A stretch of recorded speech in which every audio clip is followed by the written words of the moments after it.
After Quantum of Solace, the sky is the limit. Hello and welcome to my review of Skyfall, the 23rd James Bond movie starring Daniel Craig, Judi Dench, and Javier Bardem.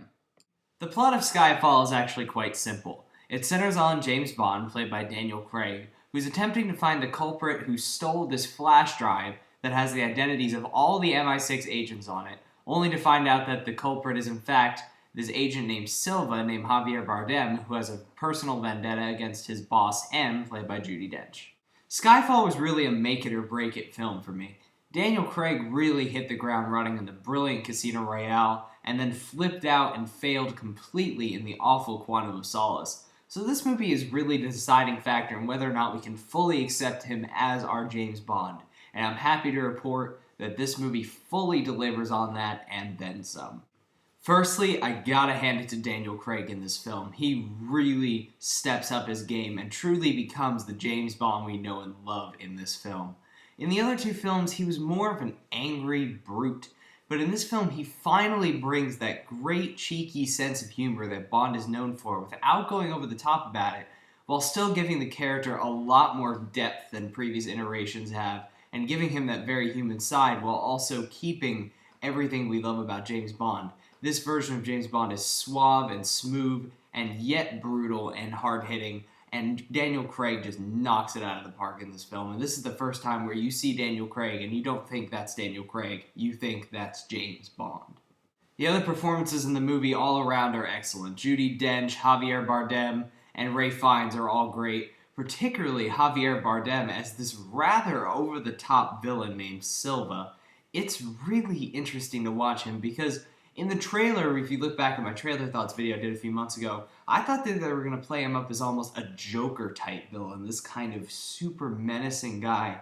And instead, they kind of went in the opposite direction. This guy, instead of being an entity, a force of destruction like he was in No Country for Old Men, is a very kind of over-the-top character in his personality, but at the same time in his backstory, very human.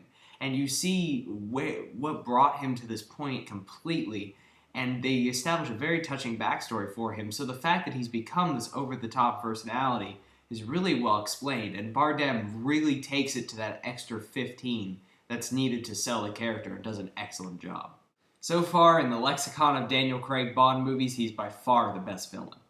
This movie is impeccably directed by Sam Mendes, who's previously done Road to Perdition, American Beauty, and Jarhead, to name a few. He really gives the film a vibrant and yet classy feel. This feels like the perfect fusion of the modern James Bond we've been seeing for the past few years and the classic Connery era, just so perfectly combined together to give you something entirely new. Every scene in this film feels important. Nothing in this film feels like filler, and just the structure of the thing to where it just moves so effortlessly from set piece to set piece is just incredible. And the movie is shot by Roger Deakins, who's one of the best cinematographers around. And you can really tell that there are just some shots in this movie that involve silhouette and locales and backgrounds that are just gorgeous. And where you really notice the difference in the cinematography is in the action scenes.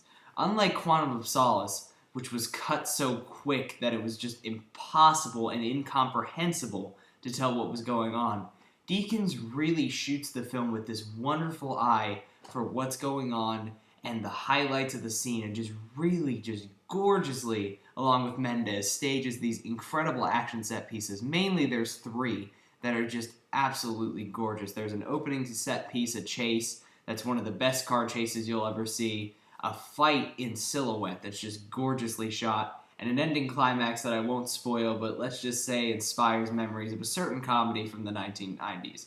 But even so, these action sequences are just incredible, and some of the best action scenes we've seen in a Bond movie yet.